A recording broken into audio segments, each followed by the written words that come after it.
my dance, make it hurt. Good morning, good afternoon, good evening, wherever you are. I'm Thomas Amundrud. I'm happy to introduce Professor Ahmar Mahboob, one of our plenary speakers for the JALT 2020 conference. By the way, I'm an associate professor of English education here at Nara University of Education. And with JALT, I am the chapter president for the Kyoto chapter. And I'm also a member of the Diversity and Equity Practices Committee. The Diversity and Equity Practices Committee is charged with trying to improve the overall representation and diversity of JALT, okay, both for our members and for our community of language teaching as a whole. And through that committee, I've been involved with the selection of our plenary speakers. Ahmar Mahboob is a Facebook friend of mine. I've known his work for many years. And I've been Facebook friends with him for maybe a year or two now. And I thought, he's perfect. He's in Australia, so the time zone difference isn't that great. His work is really fascinating and necessary. And so I asked him and he said, sure. So Professor Ahmar Mahboob is Associate Professor of Linguistics at the University of Sydney. And according to his staff page at Sydney Uni, his primary research interest is on the examination of policies, practices, and implications of language variation in local and global contexts. And in pursuing this goal, Ahmar draws from and contributes to a range of linguistics and applied linguistics traditions, theories, and methodologies. And in 2019, he was named as Australia's field research leader in English language and literature from the Australian's Research Magazine, which ironically is a Murdoch publication. So, without further ado, Professor Mahboob, thank you very much for joining us this beautiful morning. And before we started the recording, I asked you, we talked about where you are, but for the viewers back home, could you tell us where are you exactly? Because it's absolutely gorgeous. It is. I'm actually sitting in sort of not even on the banks. I'm actually sitting on the river on a little log here. This river is officially called Coin River, but I prefer to call it Gold River. Now, why? Because actually there is gold in this water here. Really? Literally, there's gold here, yeah. This is one of the rivers that led to the gold rush in this part of the world. And of course, and that when you have gold rush, you take out the gold from the environment, and gold is a chemical, and the life forms that live here are dependent on that gold. So actually taking out gold or any mineral actually impacts life forms around wherever you take it out from. And we see that again and again. But coin for people is actually, if you look at the map of Australia and you look at the northeast, you will see a little tip that goes all the way up north and then it sort of ends there. That's the northernmost point of Australia. And it's quite close to Papua New Guinea, actually. And so I'm actually on the York Peninsula. Yeah, I'm actually on the York Peninsula in Coin. The tip is in another about 500 kilometers. And, I was thinking of going there, but I have decided I will not because my car won't be able to make it because, this is a beautiful part of the world, but it's also kind of like a third world within a first world, which is something we often don't talk about. We often talk about how Australia is one of the best places to live in. It is, if you live in Sydney or Brisbane or Port Douglas or Cairns. But if you come out to the remote areas, you realize that it's actually not as it is marketed. For example, in Coin, which is largely an indigenous community, so I've been learning a lot from the indigenous people here and just making friends and living a life, and not doing research, just living my life, hanging out with the people, learning from them, because that's learning that you can never get from books. And that's learning that you see what's happening here. So for example, in Coin, there are only really 3 stores. There's a pub, and pub owns also a gas station and a little store. And then across the street, there's another store, which also has a little gas station. That's pretty much it. So there's nothing else, 2 little stores and a pub. Now, you would be surprised that things in Coin are about at least 300 to 400%, 300 to 400% what the prices are 300 kilometers south of here. Why is that? Now, this population is poor. They don't have jobs. There is no industry here. There's no local economy here. And people are dependent on essentially, government handouts. And yet the prices of food and things is ridiculously expensive. You wouldn't believe it. I bought the other day I promised a family that I've been hanging out with that I'll make them some chicken biryani. So I went out to get chicken. There is no fresh chicken here. You can only get a frozen chicken. A frozen chicken cost me $20. Now in Sydney, that will be like $3 or $4. $20 for a Wow. frozen chicken. It's just ridiculous. Of course, people cannot afford to buy those food, and they cannot afford to live have healthy food. Like, and think about it this way: a tree is only as healthy as the nourishment it gets. So when you take away the nourishment and the ability of people to nourish themselves from the land where they live, which is their lands, and then dependent on markets and other things, and they cannot buy the stuff which is healthy or good, guess what they eat? A lot of the people here, they grow up and eat instant noodles most of their life, most of their Yeah. meals, because they can't afford much else, right? Imagine that if you're only eating instant noodles, there's no nourishment in those.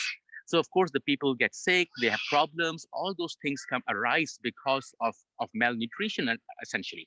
And Mm. that impacts people's cognitive development because again, Mhm. if you don't nourish a tree, it will not be strong.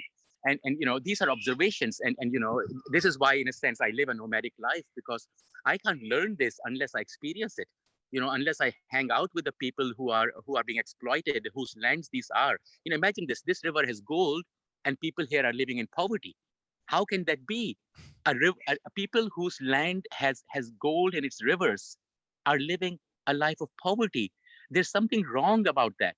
And those are the kind of questions that drive me into asking, why is this happening? If our knowledge production, if our universities and our academics were producing the kind of knowledge which is ethical, has integrity, is based on people's own self-respect and again honesty, then they would be producing knowledge that will create fractals of harmony. But instead, what we see are fractals of disharmony. And if you've got fractals of disharmony, the whole social and environmental systems get disharmonized. And that's what we are seeing. And so I tracked it back over time and I realized that the problem lies with the knowledge makers. It's the kind of knowledge that is being made at the universities that trickles down into textbooks and schooling and all that stuff. And if the knowledge that is being produced it has fractals of dishonesty and corruption and exploitation, then of course the people who will learn that knowledge will create policies and practices that will be exploitative, and hence the problems that we see. So that's part of the reason, in a sense, that after a while, after realizing where the problems were, I said, I'm going to get into my motorhome and I'm just going to not live in the city anymore. I will live in the bush. I will learn from the people. I will observe the people. I will observe nature. I will learn from the trees and the birds and the plants about what harmony is, and what we need to do to create those harmonies, because it's harmony that is efficient and creates an even flow and a smooth sort of an energetic community, not peace, because we always talk about peace in our world, but peace is only just an absence of conflict, right? So if, for example, I was born in Pakistan, my parents were born in British India, but India and Pakistan are at war or not at war. So if there is peace, it means there is no war. That's it. It's not harmony. So peace is not a good idea. What we really want to build is a harmony. We need to create harmony so that we can learn to coexist and be together. I'll just give you an example again. Before I came here a couple of weeks ago, I was out also in this part of the country. There's a place called Daintree. Daintree State Forest is part of one of the oldest continuously living rainforests in the world, right? Imagine this rainforest has been there for millions of years. It's been around since when the dinosaurs were around, right? And when I went there, and I was so taken by the beauty and the diversity of the ecosystem. And one of the things that I learned there is that when you have a very long living it's a strong ecosystem like a rainforest here, then you get a lot of diversity. There are plants and there are animals and creatures that live in a very particular altitude. You move 200 meters up, then they're gone. You move 200 meters down, they're gone. It's only a band of land and altitude that they live in. And you start realizing that actually diversity is the essence of what keeps the environment intact, It is the diversity and the growth and the support for that diversity that creates a harmonic system. Now, what we see on the other hand in our social worlds that we have created today is we are killing that diversity. People talk about super diversity. Where's super diversity? We're actually killing the diversity. Yeah, you can talk about Yeah. super diversity in Yeah. an urban center, but Yeah. in nature, the diversity is dying. And so actually Yeah. you even talking about and doing research using the term super diversity is actually really bad in a sense, because it blinds us to the fact that actually the diversity is dying out. We are not living in a super diverse world. We are living in a less diverse world.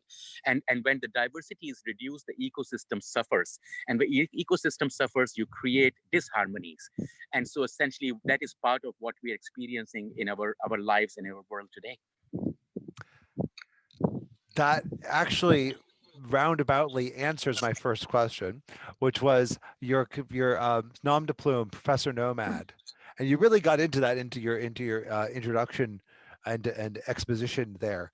The talk of super diversity, I think in a lot of ways that's a way of, by talking about it, we almost it's a magical thinking almost. By talking about it, we imagine as though it's true, and almost manage to blind ourselves to the fact that, as you said, this diversity, this natural diversity, which our very lives depend on, our very societies depend on, is being so dramatically eradicated by our own actions. I guess the question then becomes, okay, you're an associate professor of linguistics, so how does this connect? You're Professor Nomad, and you've talked about that in your discussion so far. How does this connect to your research interests? That's a fantastic question. Uh, yeah, I think my designation within the university is within the Department of Linguistics. But in a sense, the work that I'm doing now is not just linguistics. I'm actually working into thinking about what is knowledge, how do we create knowledge, how do we actually understand the world that is around us, how do we actually create sense of the world through our sensory systems, and yeah, language is one of those things that we use through our sensory systems. Like essentially, language is always oral. Writing is a representation of language in a visual format. So notice that writing we read through our eyes, but language as we are communicating right now is happening through our ears. Ears is our auditory system or the sound system.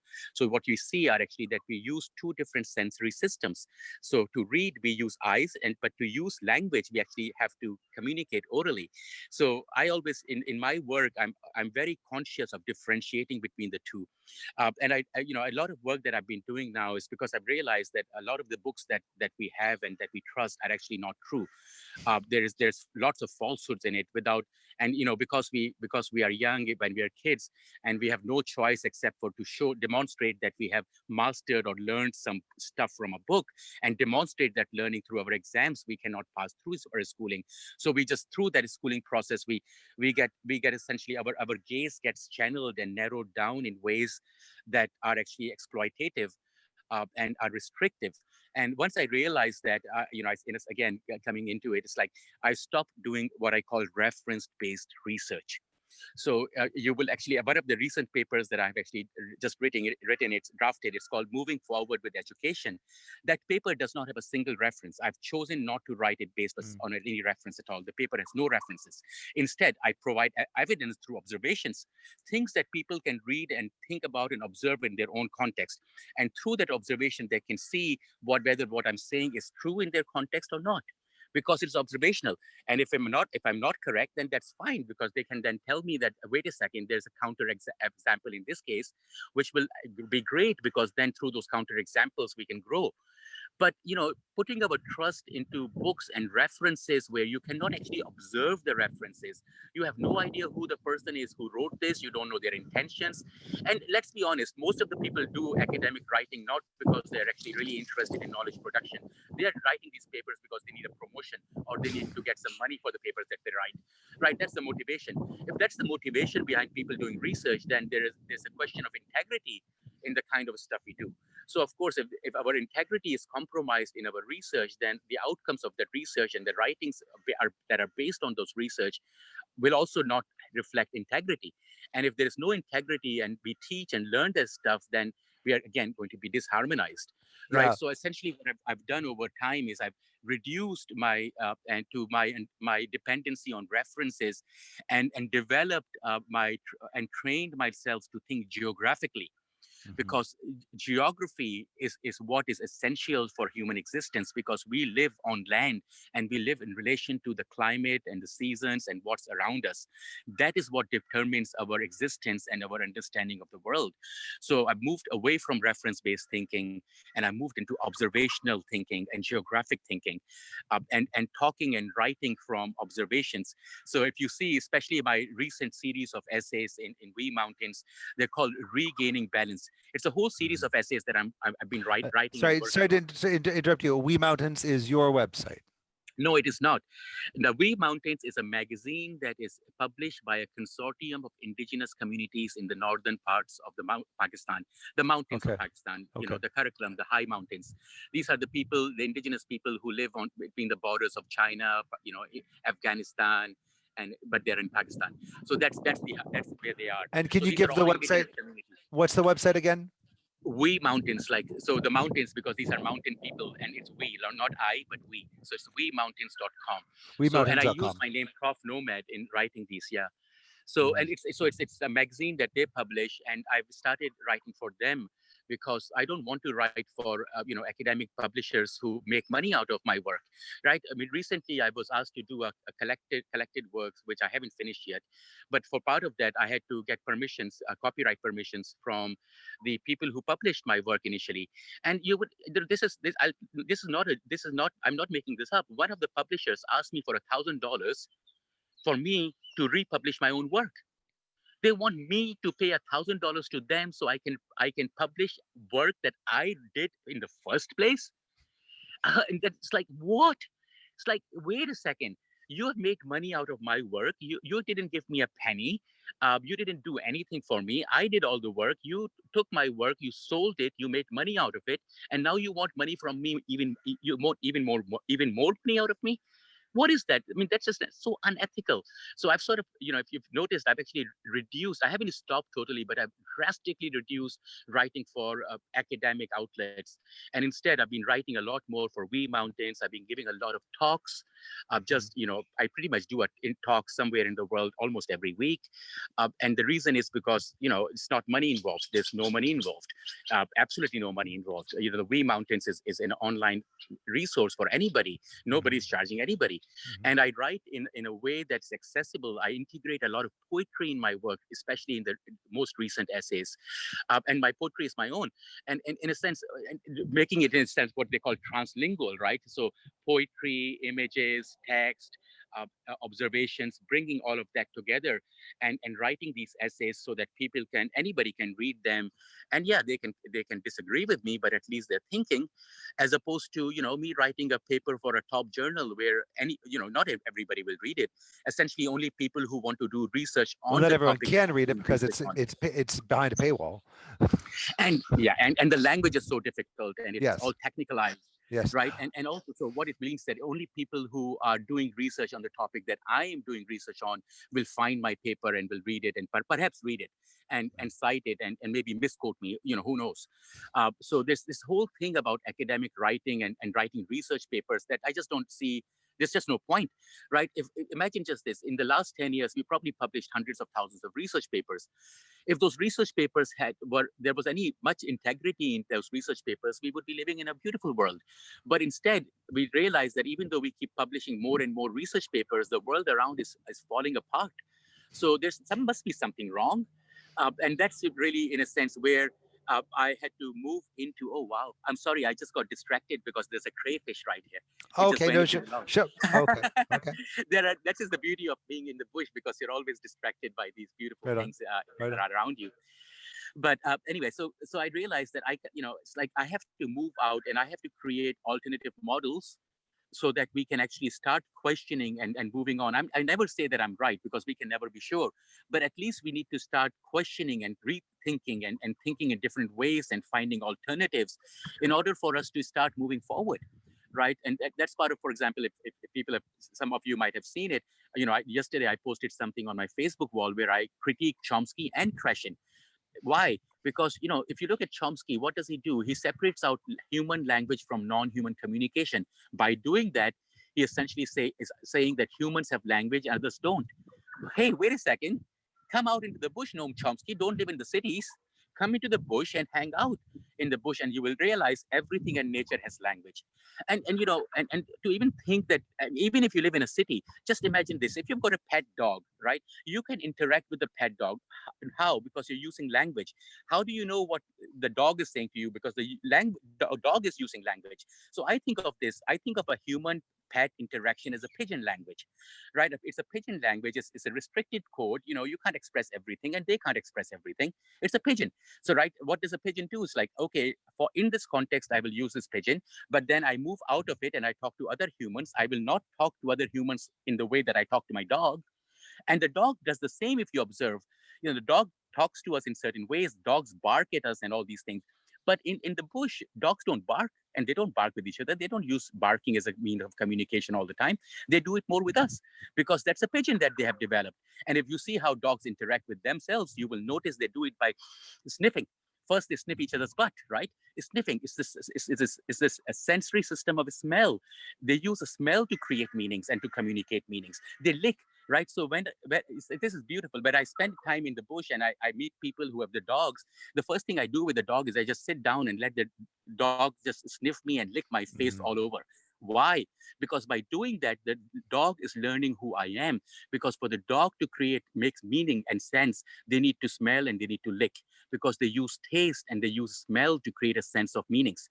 Not unlike human children, right? If you think about humans, a child, a baby, the first thing that they use to learn, create meaning is taste, right? They identify their mother through the taste of the milk and the smell of the mother.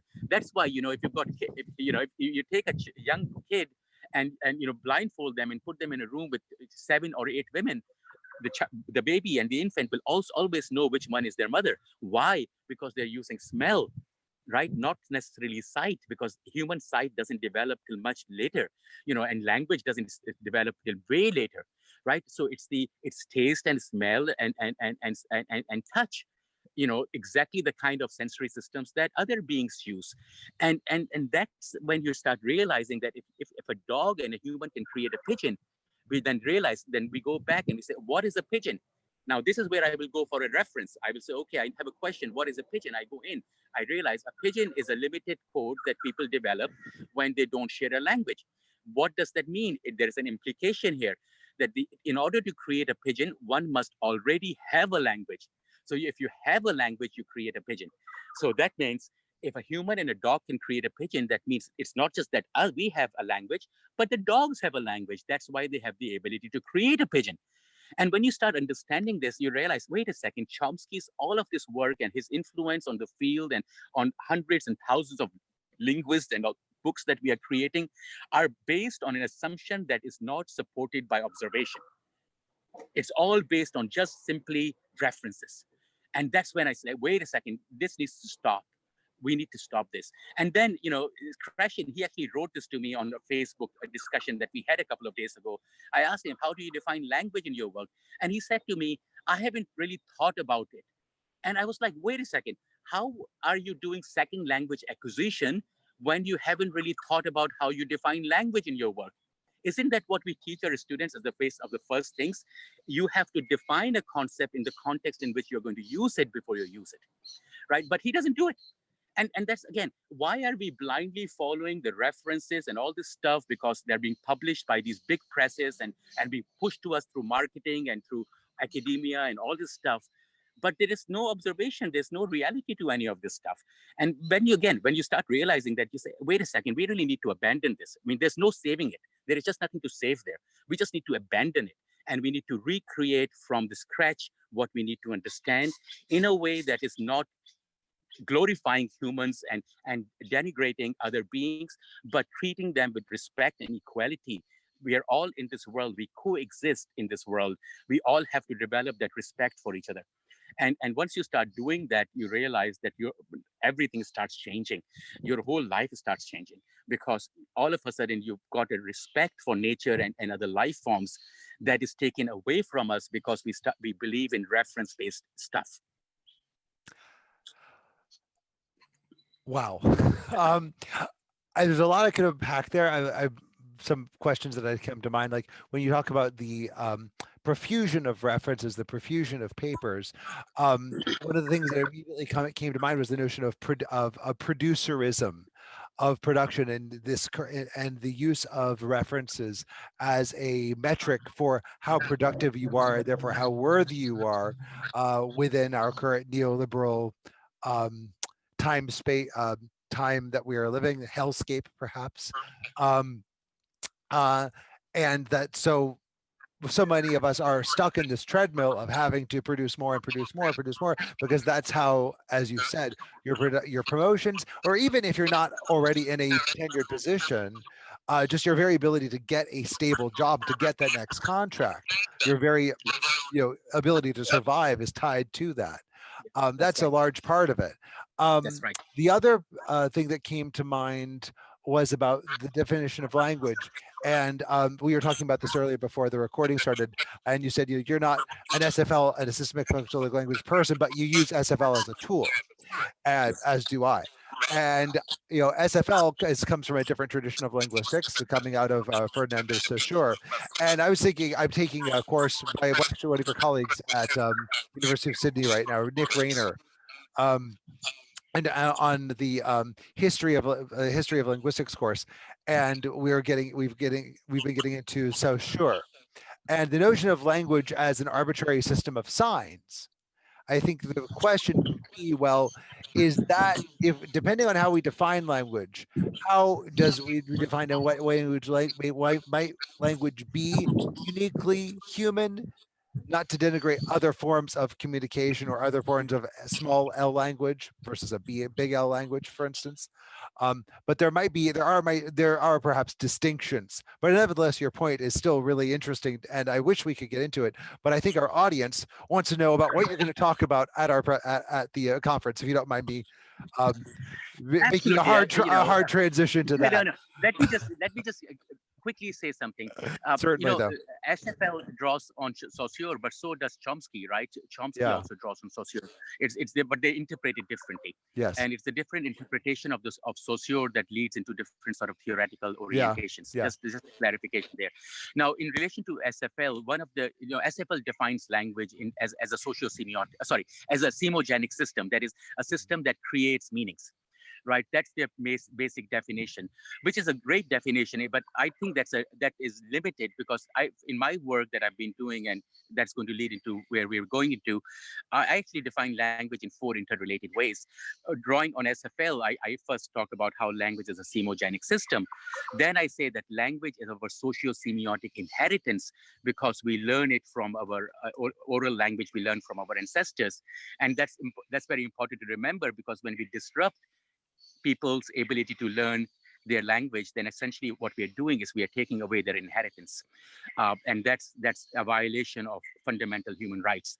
Now, that's an important thing. The third way I define language is that language is science. Notice, I'm not saying that language is used for science, but language is science.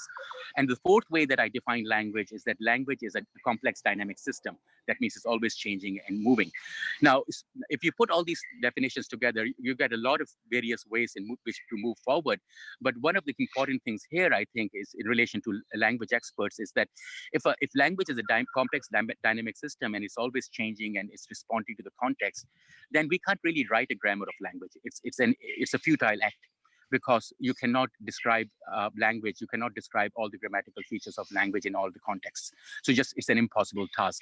So if it's an impossible task, why do we even do that? So, in a sense, to responding to all of these questions, and in research methods, we are always being taught about reliability and validity, and we talk about all of these things. And I said, yeah, you can talk about reliability when you close down a system.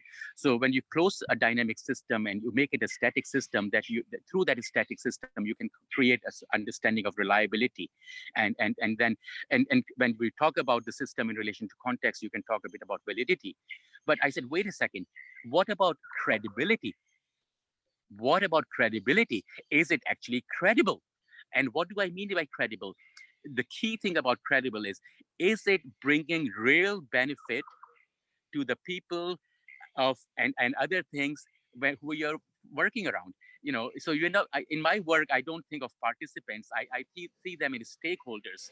They're not participants. They're not my source of data. They are actually my stakeholders, because we are in this world together, and we're trying to do something for the benefit of the stakeholders and ourselves. Because essentially, if we make the world a better place, we live in this world, so our world and our life improves. And that's really the focus. I said, forget the reliability and validity and throw it out for a second. I mean, I'm not throwing it out forever, but I just put it aside for a second and focus on Bracketing it. credibility. You're bracketing it. Yeah, bracket it for a side and focus on credibility. Let's develop projects that are credible. That means they bring real benefit to real people, real benefits, things that change their lives. Can I That just means read creating. Yeah, this? Sorry. So credible is an acronym, by the way. Just read this is from your yes. this is from your advertisement about your talk from the website, which it'd be too distracting for me to show it to you. But That's right. those of you watching can go to the JALT.org website and read the abstract there. But credible is contextually relevant, responds to practical needs, engages stakeholders, draws on an understanding of local knowledge and practices, informed by diverse approaches and experiences, benefits local communities, leads the field or discipline and contributes to larger or global theories, and ethical.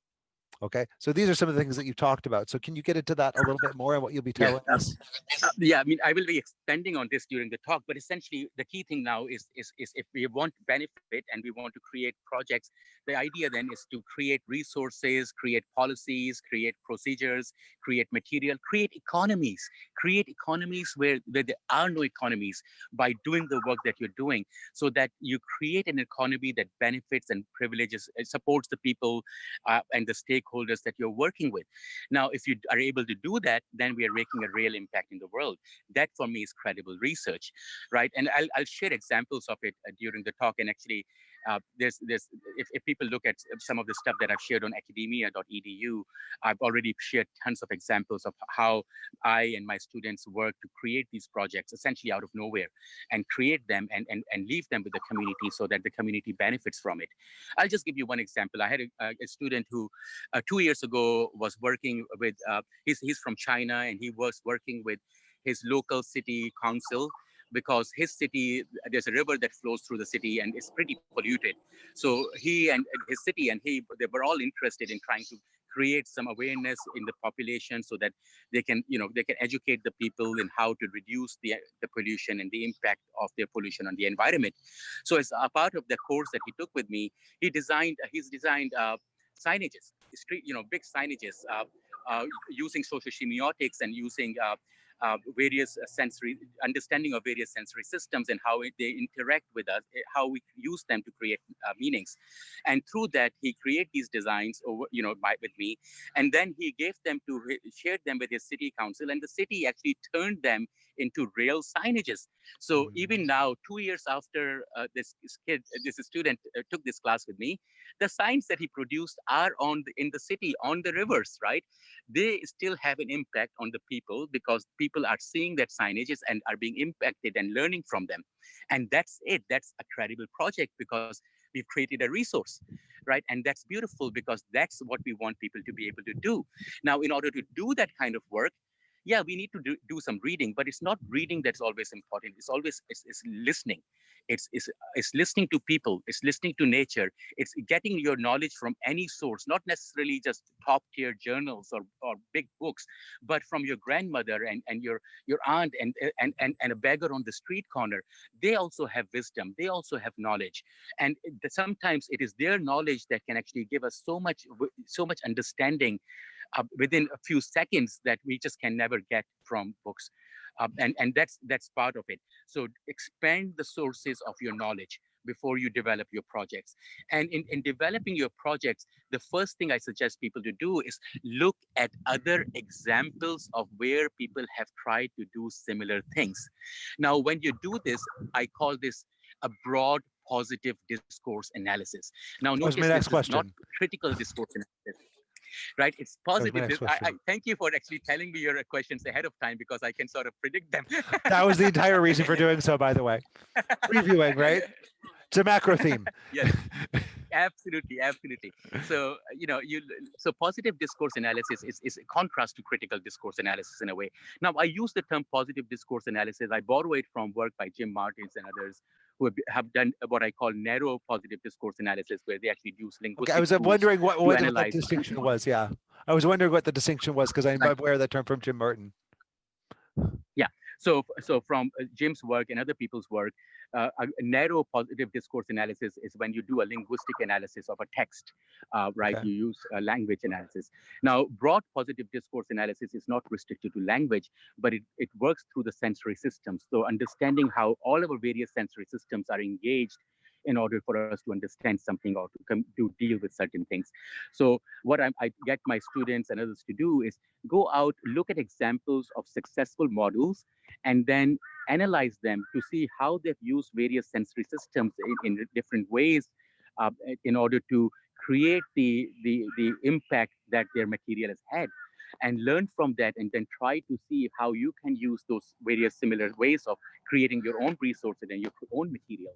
And through that, they create the material, and then over time, of course, we go through multiple revisions, and that's part of learning, right? Learning and sharing, we always do that. So through looking at those examples, through looking at those as models, through doing a socio-semiotic, multi-sensory analysis of those examples and those positive models, we learn how to do positive things.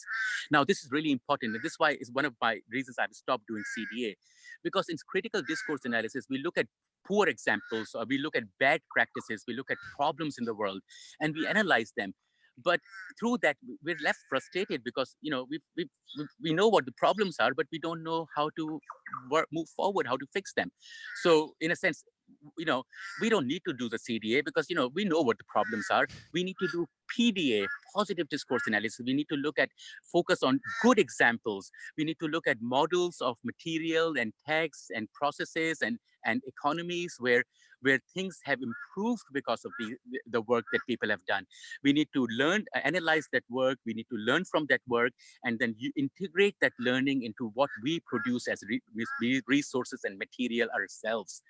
And by doing that, we create additional resources and we create additional positive examples, so that you see we through that we start to reharmonize the world in a way, little by little.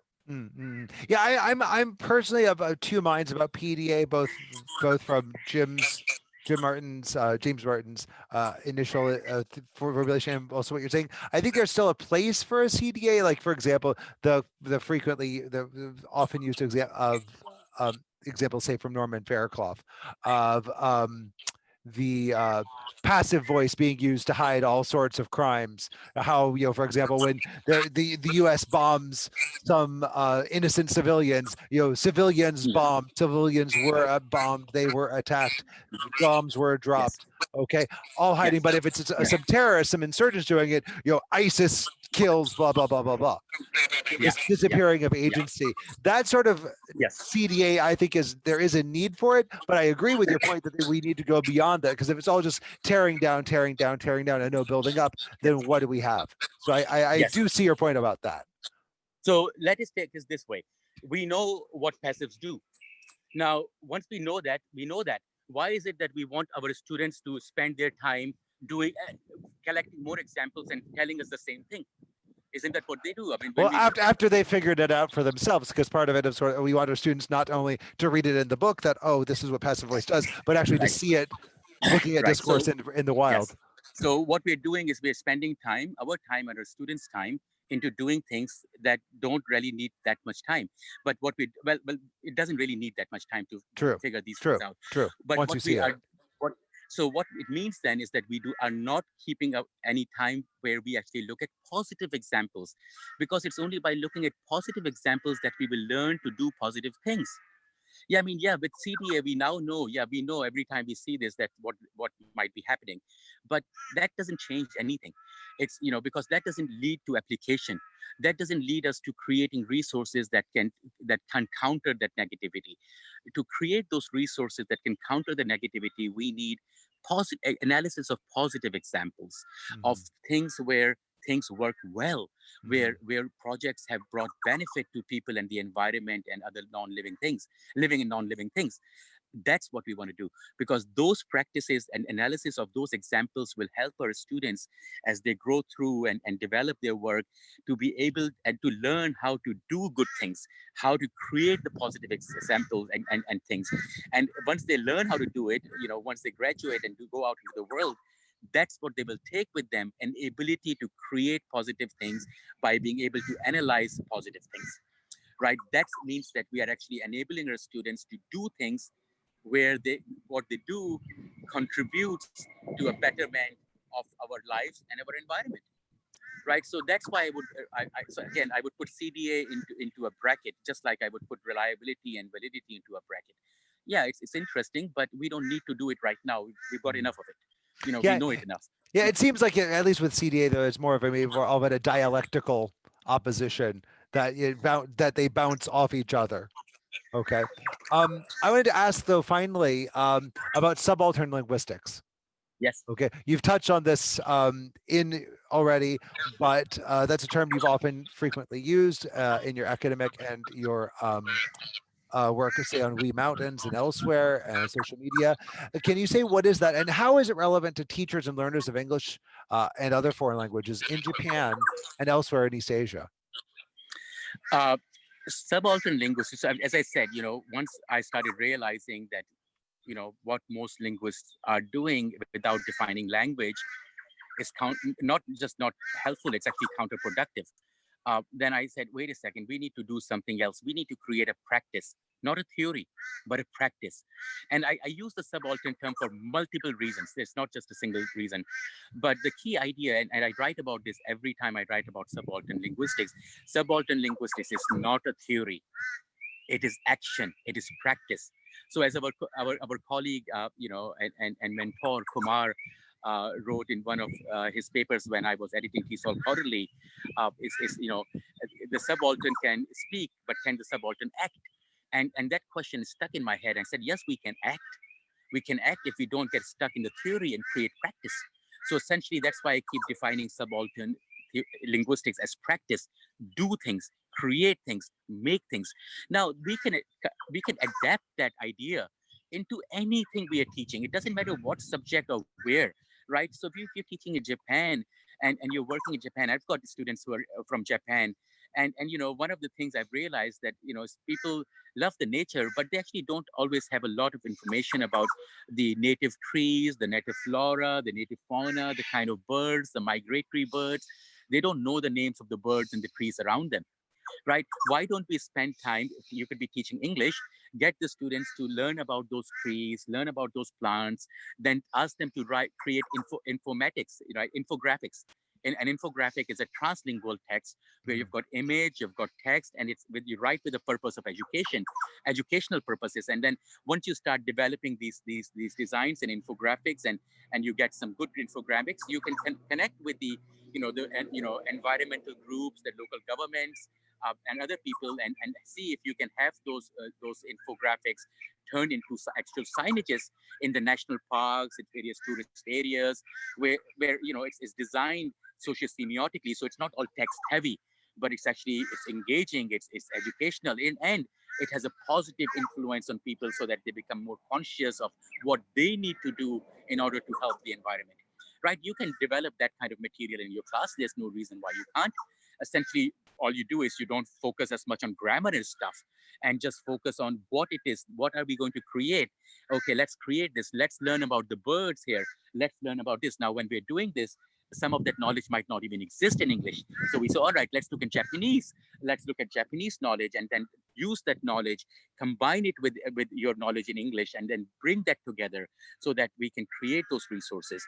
Now, by doing that, we are actually recognizing indigenous knowledge, we are recognizing and respecting indigenous languages, and we are integrating that knowledge into the way that we move forward.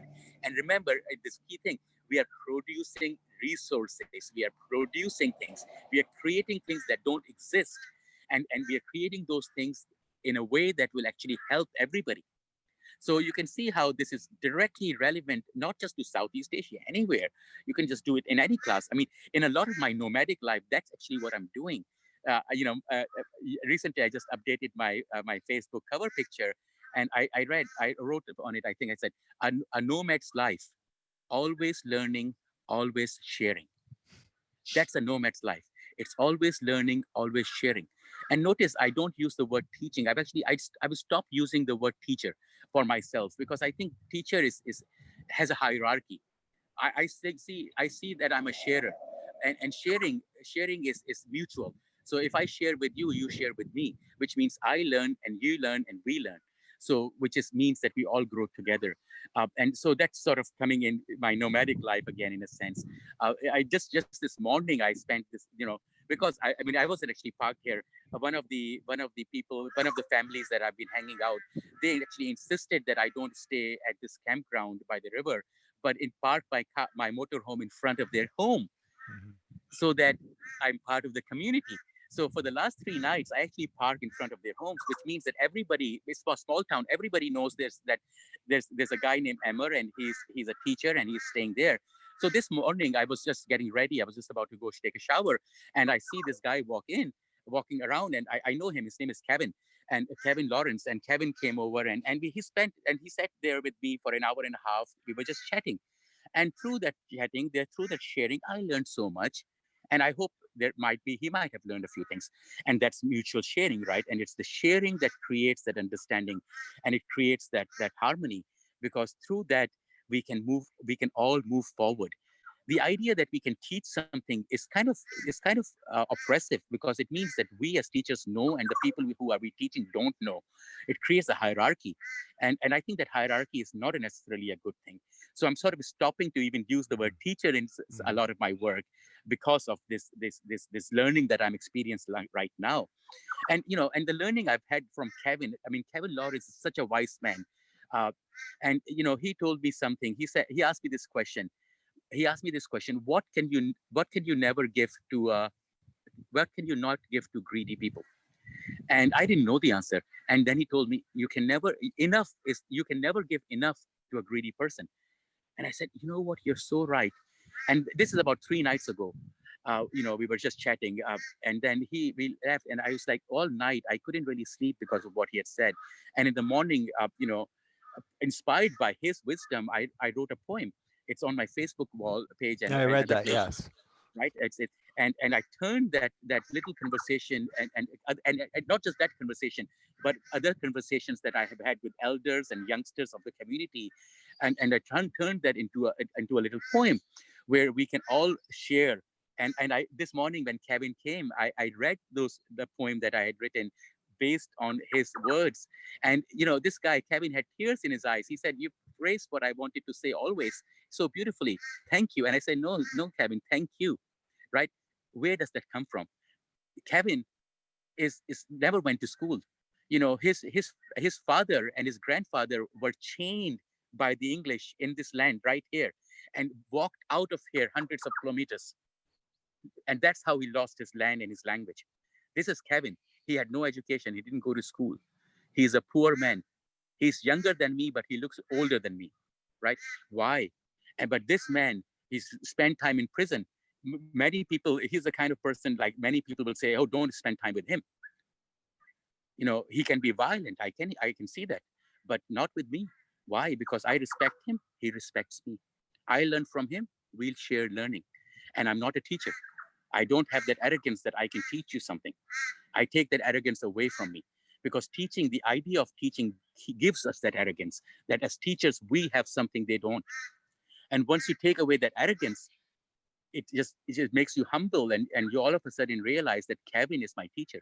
I can learn from Kevin, and I can share that with and I can share with Kevin, and I can take that learning from Kevin and I can share it with everybody else. And Kevin actually appreciates that sharing, because that's what he believes in. He's an indigenous man. He has integrity and character, which has been robbed of him. His dignity has been robbed out of him.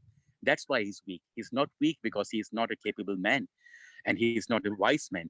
It's because of the circumstances. When people come in and take over the gold river to extract gold, guess what they do? They throw out all the people away from here. The indigenous people are thrown out so that some people can be greedy and take the gold here. That has caused him to lose his dignity. And but that's why he's poor. That's what's happening with him. And by learning, that's where I say, no, we don't want reliability, we don't want validity, we need credibility. So, I'm a nomad, so I usually just stay a few days in a place and move on. But I've actually been in Coin for almost a week now, and I'll probably stay here a bit longer, maybe quite a bit longer, because I see a need for a development of a local economy. So what I did yesterday I went to the state sort of employment office, who's responsible for giving welfare and aid, and I learned that the community actually has a trailer, a food trailer, which has all the equipment for a kitchen, but it's been sitting for 4 years getting dust. And I went up there and I said, hey, let's all work together and figure out if we can actually generate an economy in the area which is based on indigenous knowledge. It's owned by the indigenous people. It is for the indigenous people, and it works through food, because food is nourishment. And the local communities here are poor. They don't get good nourishment. Most of them eat instant noodles for most of their meals from their childhood onwards. That's bad nourishment. But their ancestors had beautiful nourishment, and they still have the knowledge about that nourishment, but the thing is they cannot access it anymore. because So they don't have why? the land. Well, the part of it is they don't have the land, they don't have the resources, they don't have, not everybody has the training, Yeah. there is no opportunities. Their kids are sent off to schools, and the schools don't give them skills. An indigenous person in this part of the world, by the time they are 12 or 13, they can live off the land with no support. But take a child today who graduates from primary school or even high school, they cannot live on their own. They need people to support them constantly. So wait is that and that just makes us think, wait a second, if the indigenous ways of learning and doing enabled a person by the age 12-3 to be fully independent as a human being, that was a great education. Now we send kids through schooling, and they get out of schooling at the age of 17 or 18, or even they go through the university and they come out at 22, 23 with these degrees, but they don't have the ability that person had at the age of 13. So why are we saying that our education is better? Actually, it's not. It's worse, because we are never making our youngsters independent. We are only schooling them to become dependent on corporations, dependent on somebody giving them a job. Whereas the indigenous education was about making a human being independent, being able to fend for themselves and live by themselves as independent human beings with dignity and self-respect. Not through schooling, where through schooling you keep losing your dignity and self-respect all your schooling life, and you come out and you're working for somebody else and you lose your dignity and self-respect again and again and again. And through that loss of dignity and self-respect hundreds of times over our life, we are crippled, we become weak, and we never become independent. So and that's the wisdom of Kevin and the community. And we need to recognize it, and we need to learn it. We need to learn from it, because that's what can help us and save us and rebuild the harmonies. Because what our colleagues are writing and doing on campuses in Sydney based on reference-based thinking is taking us the wrong way.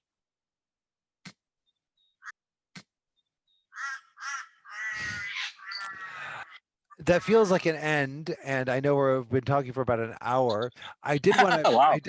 I do have to go. I do want to bring one more thing. Do go back to what you talked about, the building the infographics, about using the credible research and then infographics.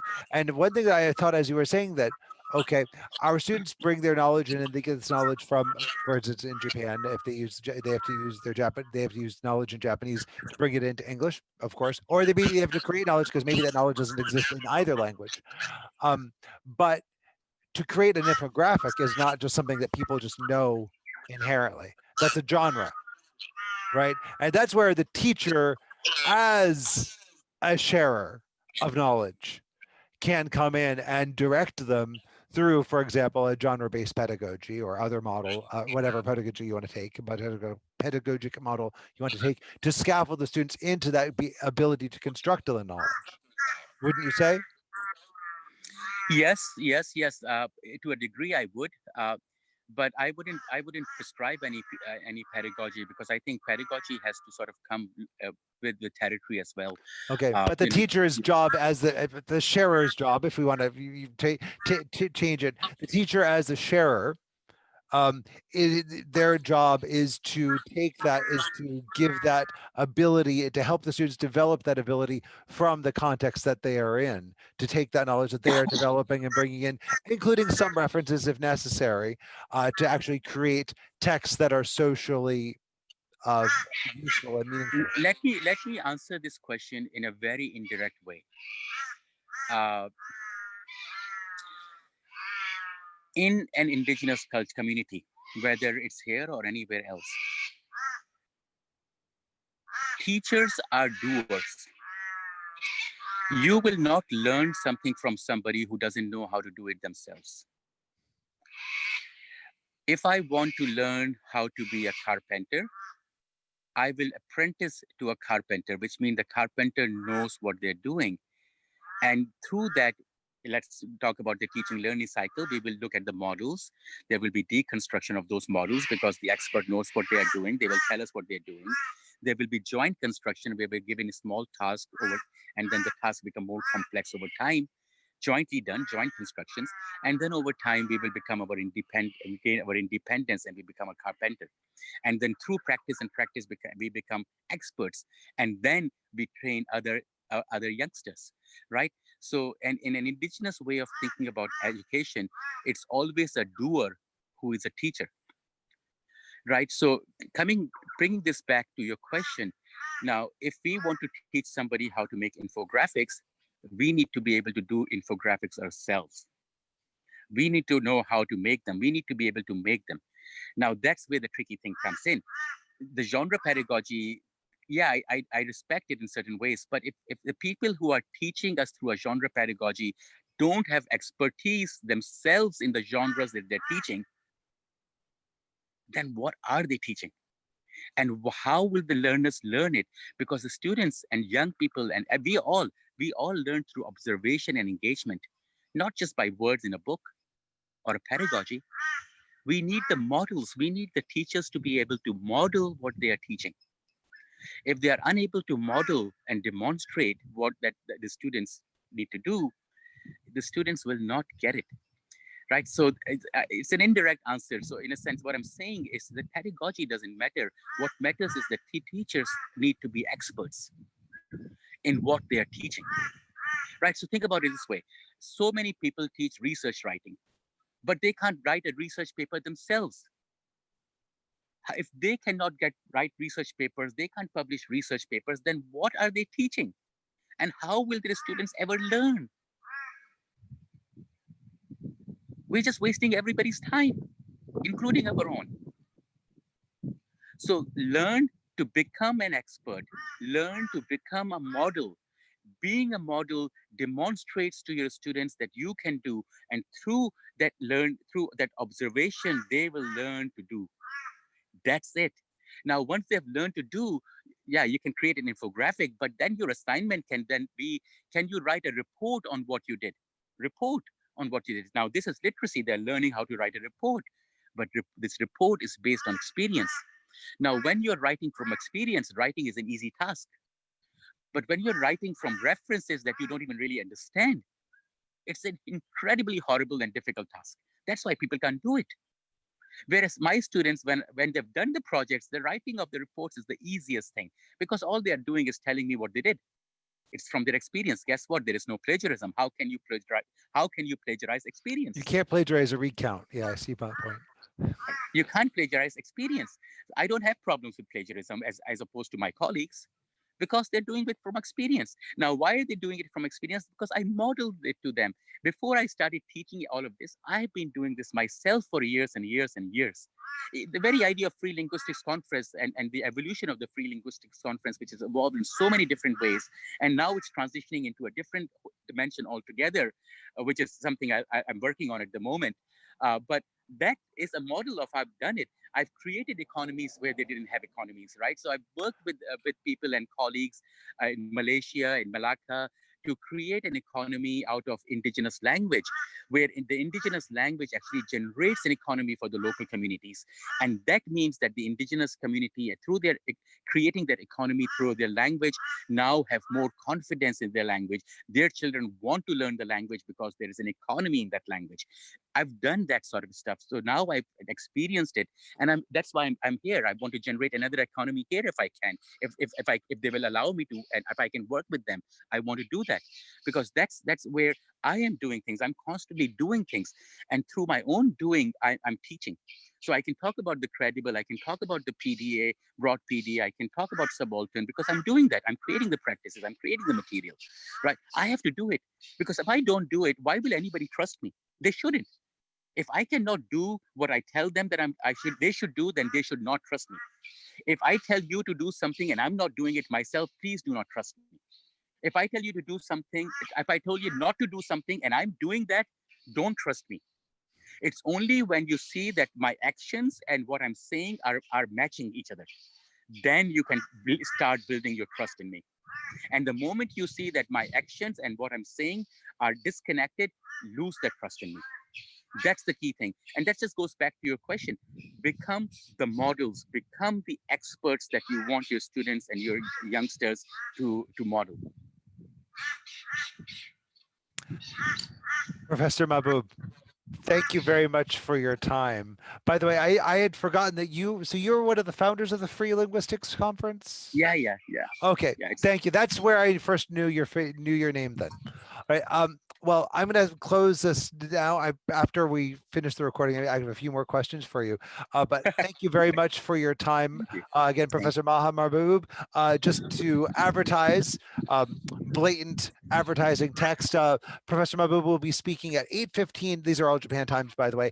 8:15 a.m. on Sunday, November 22nd. So have your coffee, your tea, or whatever your beverages you'd like to be ready for that in the morning. I will certainly be there.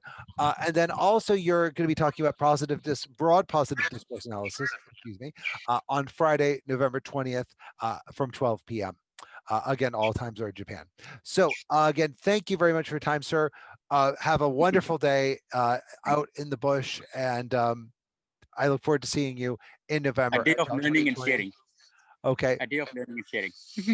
Thank you very much. And I look forward to seeing all of you in the audience there as well. Thank you very much. Thank you so much.